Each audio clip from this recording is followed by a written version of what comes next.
Light up the FIFA World Cup with the official beer. Stay tuned for your chat.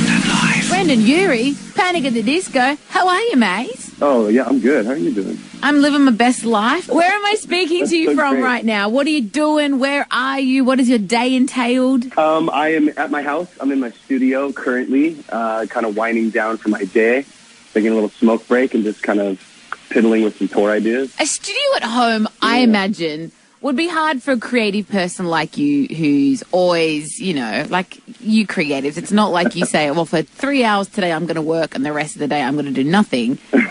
Is the studio at home a temptation to just never do anything but make music and kind of lose track of time? Absolutely. But luckily, that's my job. Yeah, I think I got really lucky because I really do just waste so much time. Or I guess what would be perceived as a waste of time. But for me, it technically counts as research and it's a write-off. Yeah. So I get to literally just sit in the studio and listen to music and create music and like watch dumb videos. Like even right now, I'm taking a break. I'm watching like stand-up comedy and kind of making a beat, kind of not, and there's no pressure. I'm just kind of like, oh, this might be nice for tour.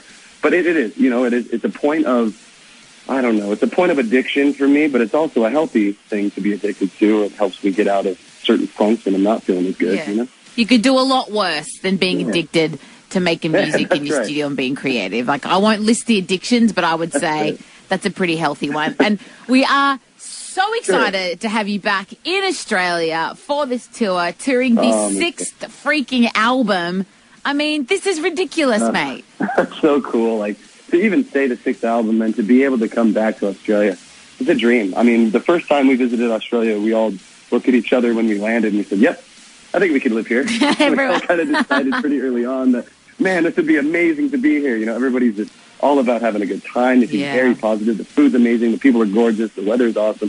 It's just kind of every aspect we fell in love. So, yeah, definitely. And now this time, now we get to bring production over, which has always been my goal. I've been waiting years and years, better part of a decade to just bring some production for a better, bigger show to Australia. Yeah. And now finally we're going to have some fun stuff. So good. And this is a huge tour, like just listening you to talk about all these dates. And it's not like you get on stage and you kind of like, fart into a microphone and that's done. Like you give a proper vocal performance and it's like you're famous for it and that's what people come to hear. What do you do? Did Kinky Boots help with that? Because you're having to like perform over and over and over again and you learn that vocal discipline, or has this been something that you've just always done? Yeah. Kinky Boots kicked my ass, man. I am so grateful. I'm so grateful to Kinky Boots for like knocking me into gear because I had just come off a big headline tour, but I was not ready for it. I was not ready for Broadway. Yeah. I should have taken a little bit of time off, but either way, I jumped into it.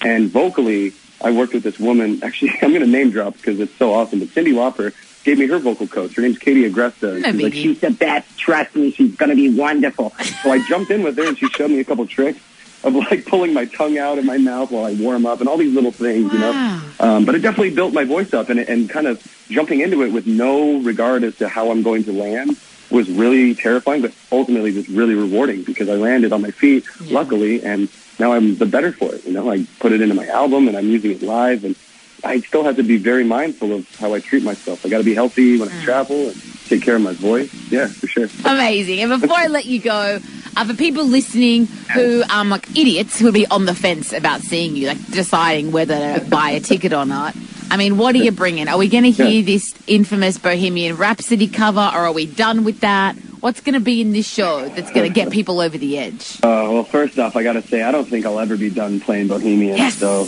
but other than that, I mean, we all just sweat as crazy as amounts of sweat up there. Yeah. And I get naked sometimes because it's so damn hot. Right. So we'll see what happens. I don't know. Loves it. I love it. Well, Brendon, we can't wait to hang out. Yeah. See you in October, matey. Sounds good. Thanks so much. Give us a call on 131060 if you want to see Brendon and Panic at the Disco when they